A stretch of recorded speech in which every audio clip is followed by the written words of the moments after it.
am so blessed that I get to talk to the folks here, but I want to remind everyone, when this conversation is over, please hold your seats because they literally have to rush out of here. They got flights, they got places to go. I'm having a shingles eruption. So please don't come up here. I know, it's hard. Couldn't have happened to a nicer guy.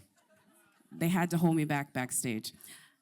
Cillian, sir, I have not spoken to you since July when we got to speak to the film before the strike, and I'm so happy to book in this moment because the day that the film was released and then the day that it came on to like Blu-ray and digital was when the strike ended, and so I feel like this film has like such a bookend for me is because now we can talk about it again.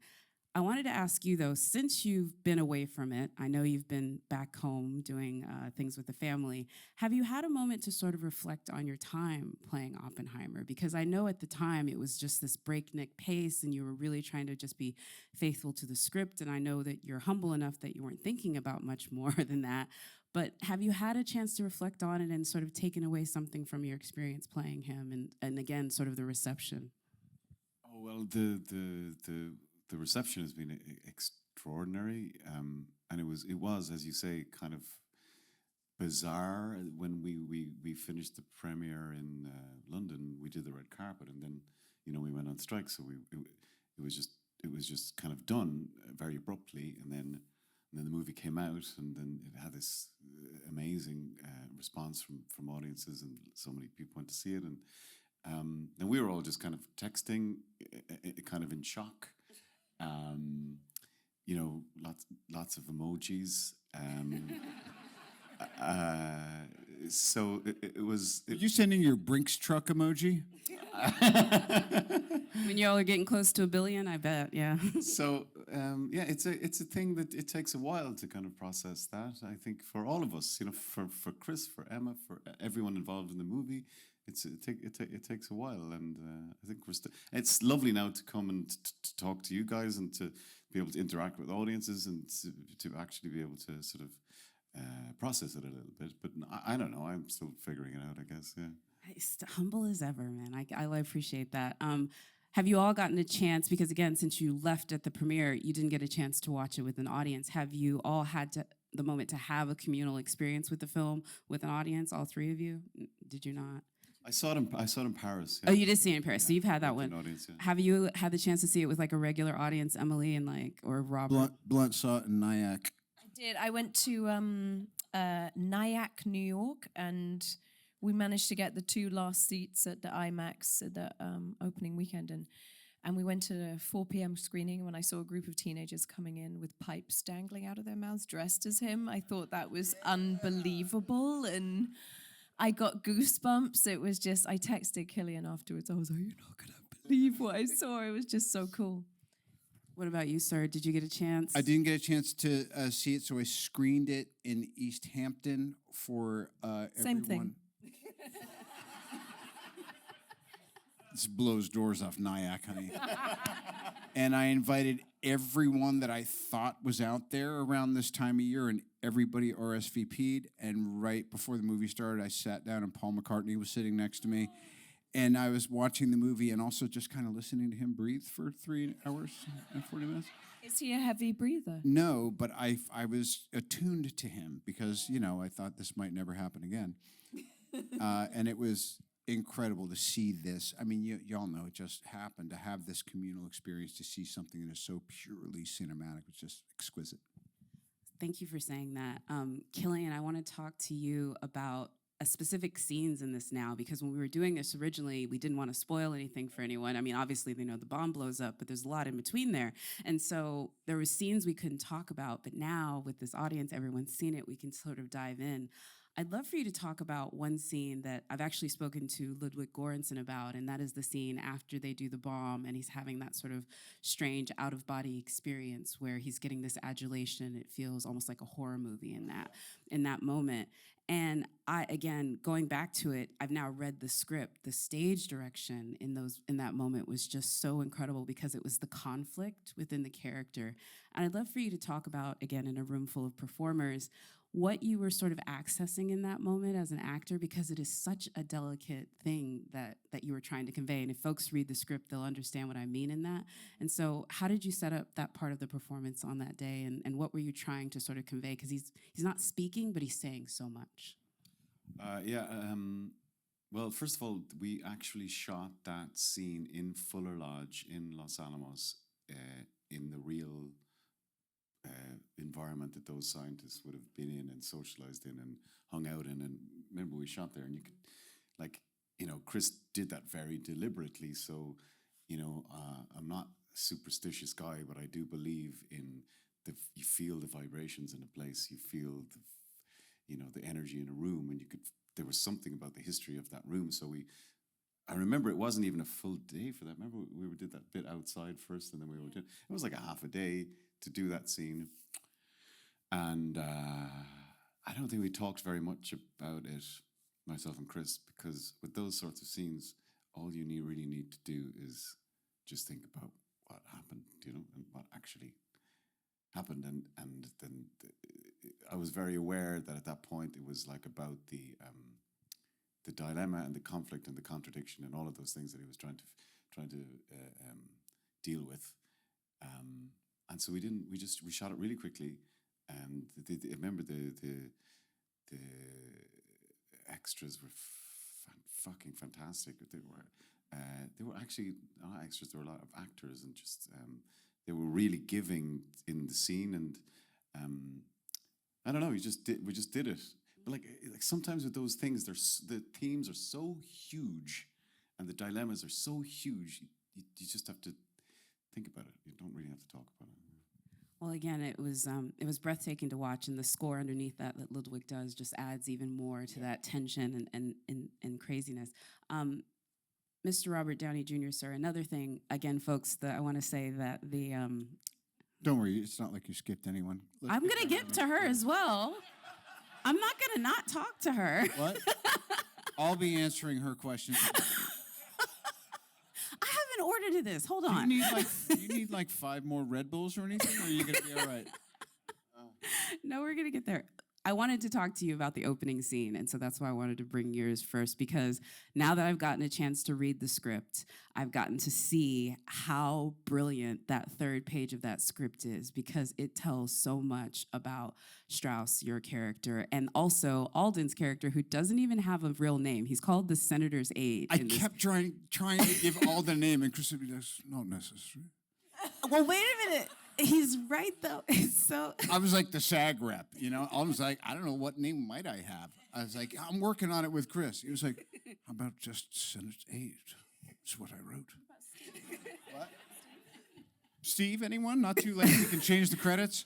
Well, but this is important, though, because I wanted to say his anonymity really adds to that scene. And because the thing I appreciated about it is in that scene, there's one line that's repeated, that you first give to him and that he gives back to you right before he ushers you into your butt kicking, and that is, who would want to defend an entire life? Yeah, who wants to defend their... And I thought that was so careful, because when you were saying it as a brush off, and when he was saying it as a threat. I'd love for you to talk about how you were playing that scene, because I think it's really illustrative of the character. It shows how much he underestimates those around him. Yeah, and back to Chris, in the script, it opens and it says fission, and it intros our hero. And it says fusion, and it intros Strauss and his point of view. I just remember that day we're at the Baton Memorial building in Santa Fe, and I think it was the first day. I think it might have been the first thing we shot anyway. So I was kind of in my body and just trying to establish something. And I was realizing, as we all did, what his rhythms are and the way he works, and it's so efficient that the only thing that could possibly go wrong is you. And it was good, We know all that one. It's mortifying to start sometimes, and then, but like my missus always says, you know, once the first clapper goes, half your problems go away because the anticipation is gone and you're in it. But I'm glad you noticed that first scene because it is so critical. And great directors know that a character's introduction is the only thing you have to get right. And it is so pitch perfect. Again, I encourage all of you. You can buy it at a bookstore and you can download it online. It is poetry. Miss Emily Blunt, ma'am, I'm coming to her. See, I got it. Yeah. Well, this was important, and I wanted to give a minute before I mentioned TikTok so that I didn't show how crazy I am. But I want to say, has anyone seen her on TikTok doing the 16, 17, 18? Please tell me I'm not the only one. Anyone? Yes, thank you. Thank you. Appreciate you. One other person. Okay. Well, I don't know how many people here are on TikTok. I feel like I'm aging myself just slightly as well, too, because I know I'm chronically online. But let me explain this one. The scene where you are finally taking a moment to defend your husband in this, and that counting scene, and I've read the script now, and I've seen how Oppenheimer sees her in that moment, and he sees her as like a Valkyrie, basically, and just how she is avenging it. And I thought it was just such a delicious scene, and I haven't gotten to talk to you about it because I lived for everything you were doing in that, her just disdain for them, but not letting them rest for 1 minute to know that's like, I'm smarter than all of you. And I'm not as kind as my husband. So I would love to talk about what you were trying to access as an actor in that scene, because again, it was so delicious. I think it was a fantastic setup, I realized, because at that point she's so unpredictable and volatile and dangerous potentially, and has lost dignity and people's belief in her other than his. And I love that they've walked through fire together and that he does believe in her. And, you know, I remember reading that in the script, that she's not quite walking in a straight line going in there, you know. And amazing Jason Clarke, I just have to like give props to like him as just the most ferocious, intimidating prosecutor, who we loathe so much by the time she comes in that you just need someone to come in and rip the face off him. You're just desperate for someone to do it, and no one's really fighting for him. And clearly, she's a character who doesn't care at all what anybody thinks of her, and I found her so lethal, and I really loved that scene because it's sort of a reclamation of that brilliant brain that went to waste at the ironing board, probably. And, you know, you kind of want to see her come back to life and fight for him convincingly because everyone else has sort of towed the line. So it was an amazing setup and really fun to do it, you know. I think with this character, she's very interesting and with so many different layers and dynamic, but I think that it would be one of those things where you said like a dinner party with the Oppenheimers would probably be painful.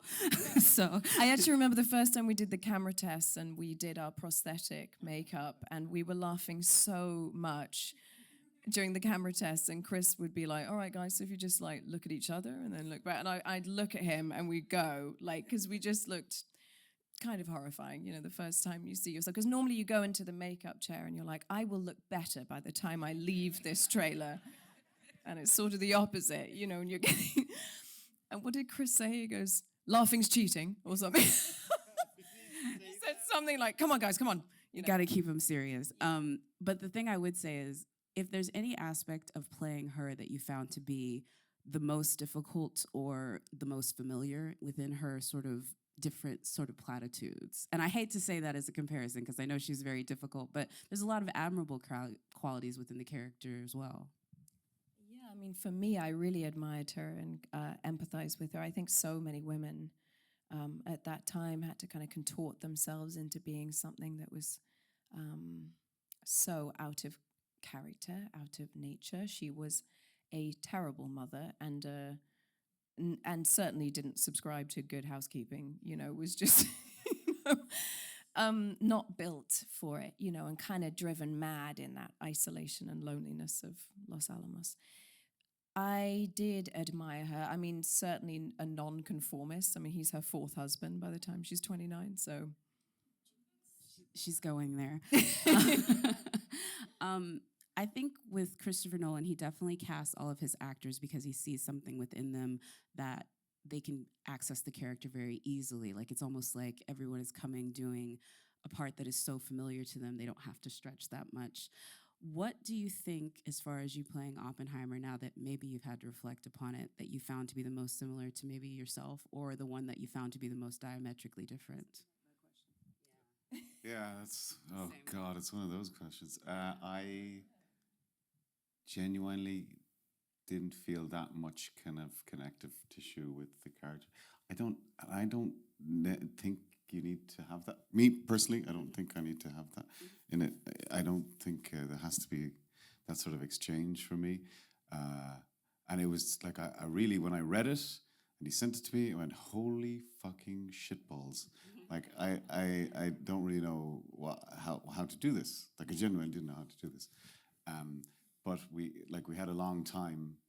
I think Chris says in his very kind of offhandish way, so, you know, I was writing the script and he had the book beside him, and apparently there was some physical resemblance. So there was that, I guess. But other than that, no. Like I mean,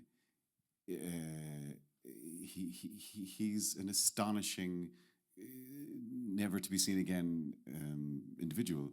You know, a lot of his contemporaries would say that he was the most brilliant of them all, like beyond Einstein and all that. You know, so you're talking about a man that, like, that brain that will never. It's one in a million. So. Well, then what part of it, well, I would say what part of it did you find maybe the most difficult to sort of access in your instrument? I think I found him intensely human. Do you know? That's what people ask me about him, and they go, he was intensely, relatably human. Aside from all his genius and his flaws and his contradictions, he still was naive. You know, he still believed after that how it happened in '45 that there would be there would be a world governance, and that this genocidal weapon would be managed, and that all nations would come together and would have common sense, and that there would, you know, that he could still be that brilliant but think that. And that's intensely human, you know. So that I connected to, and you know, the relationship. You never know what goes on in any relationship. Nobody ever knows. But there was some beautiful interdependence or sort of symbiosis that kept these two together forever, and it's sustained. And that scene you were just talking about, you know, I love that scene so much because it shows how much they cared for each other, even though they probably never said it. I mean, they probably never articulated it. So that was my kind of way in, that he was a human being. Certainly wasn't the physics. Mr. Robert Downey Jr., sir, I loved how you said that Chris told you it was Mozart and Salieri. And the thing I loved about that is I picture them the way Milos Forman put them in Amadeus. I'm not a student of history enough to go past the film, but one of the sort of conceits of that one is that Salieri loved Mozart. And I'm wondering if there's a scene where you could maybe see that playing out with Strauss, or if you really thought that was something that you kept from the performance.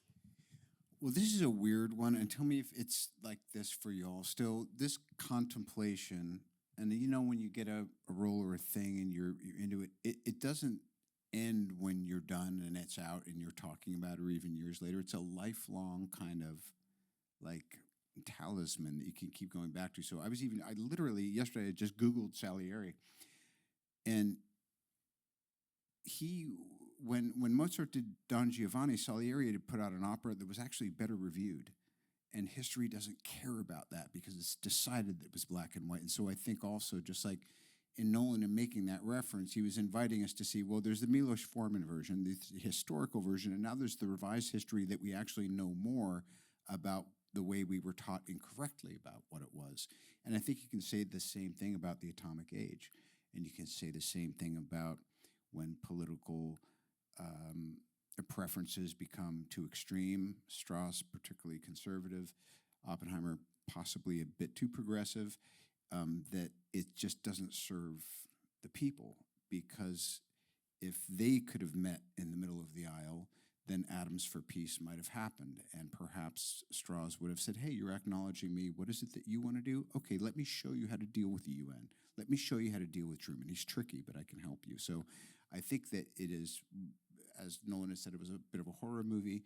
I think it's a history, and it's also it's a tragedy that, and it's something that we can do. We can do better. Just because they're geniuses and special, and we hold as the greatest generation, whatever. We're the greatest generation now. It's our job to try to do things a little better. Very well said. I don't think. I don't think you told me about whether or not you think that he loved him in the inside, though. Just a little bit. I think there was animus, because if the first it was always this thing about there's the three insults. There's the insult that the heart of the movie is the Rob interrogation, that you turn around on him and you realize that she will love and tolerate you forever and she'll have your back, because at that point you don't know who's against you. But I think the bookends between the heart of the movie are these implied insults or slights, and how petty everyone can be. What's not petty is what happens there. That's love. That's beautiful. The rest of the stuff is, So there's that one. There's the time when the isotopes, you give me crap about that. And then the final straw is when you blow off my daughter at my birthday party, because you're bummed out that things didn't go your way. See, I'm almost feeling like Strauss would feel about it. Because this is what we do, right? We take on the mantle of, I have to be in the point of view of that person fully.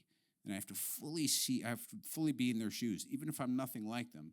And that's the great gift we get, is we get to, with this forced perspective that is not our own, which is, I think, why Cillian, and every day he said, I don't know what I'm doing. And then he would go do something so hard, so well. So our host was basically saying, I don't have to know to do this well. I just have to, I have to be in these shoes. And yeah. I learned on the first round of this press tour not to ask you to say anything nice about yourself, Mr. Cillian Murphy. So I learned it very well. But there's nothing against getting these guys to brag about you.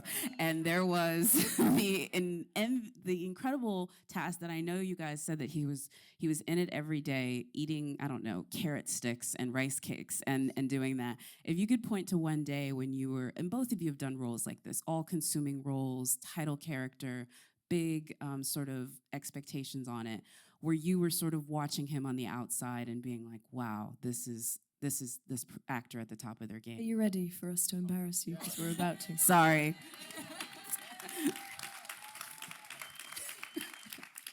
I'm going to start by saying, I think this is one of the most sublime performances I've ever seen.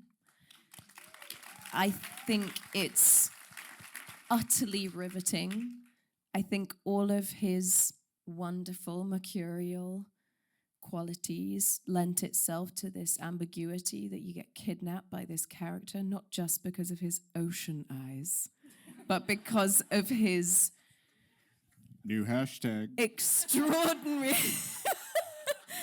new TikTok, guys. But because of his extraordinary abilities that are kind of meteoric. And I was so lucky it's the second time I've worked with him. He is my favorite scene partner, fact, it's true. And it was just a joy. It was a joy. We could jetpack in and out and get lots of breaks in between. And I can't believe the burden and the monumental task of what he had to take on for this. And he held all of us together every day. And I remember Downey saying to Chris Nolan, you're so lucky to have someone like him that comes in every day and is as kind and warm as he is, but as prepared and as sublime. It's so unusual to have that. Lovely. Right on. Very much, Emily. Don't worry, it's you're halfway through this torment. When you do theater and it's all so small and you're doing it for the love of the game and you do it for the 240, whatever the minimum is, and you're lucky if there's an equity cot, this felt like, because Nolan is so Spartan, and then you're the focus of this Spartan important thing he's doing. But to me, the biggest sacrifice is, we know all those things, and actors usually love to. You haven't loved to do it, but love to talk about everything they had to do with their diet and their regimen and how they slept in a coffin, and it's like, hey, fuck cares. But what I saw was the struggle within you every day to give yourself permission to play someone so completely different from you, in that you're very engaging and very conscious and very polite and very thoughtful. And this guy is in his own world. So I think the first time you just have to let your scene partners know, hey, it's not that I don't like you and I don't care about you. Clearly, it's the character I'm doing. And then you wouldn't overcompensate, but it was almost like you had to, in every frame of this, you had to go to a place that is not your nature, because it was the nature of what you were trying to portray. And I think that, to me, that was the real hat trick, because it's lonely, dude. It's lonely to have had to have done that on top of everything else. And I think that's the weird thing. You're number one on the call sheet, you're in every frame, and in a way, you're in this really kind of like free solo type weirdo place, And I saw you manage it and survive it, and that's why you're really quite good at this, brother. All right. And I You go ahead. If you want to add anything, which I do. That was awful. Like to have to witness. But these guys just, the reason why I think the film works is because you have the best fucking actors in the world in the movie. I was literally going to ask you this, Yeah. literally. So let me save you right this, because this is what I knew. I knew he was going to hate that. So I'm like, well, let me give you a chance. Who would you like to brag about on this cast? Because I know that it's the people next to you, but there's so many folks that you can. So brag away. Yeah, these two guys in particular, because I had so much stuff with these two guys, and like the work, you can see it, you just saw it. It's just astonishing what they did. It's kind of imprinted on your psyche, these two characters in this movie, and the skill and the dexterity and the nuance they give to these. But that's a given. I think we all know about these actors for years and years. They're just legends. But for me, it was also just the kindness and the empathy and the humanity that they showed me during the shooting of the thing, because it was tough. I mean, it was fast, but it was furious, and it was tough. But it was just this huge empathy and kindness, and being in scenes with these guys. And I think you all know this, when you're making a scene, it's never about the actors. It's about making the best scene possible, making the most truthful, most honest work you can possibly do. And that's what you get from actors of this caliber. And I felt really held and secure and safe working with these guys all the way through it. Not just on set, but off set. And that's a gift. Thank you all so much. I wish I could spend like another 8 million hours talking about this, but it is late, and we have already done 30 minutes, so that's it for everyone. But I want to Thanks y'all for coming out. Robert Downey Jr., Emily Blunt, Cillian Murphy, and all of you for watching. Thank you.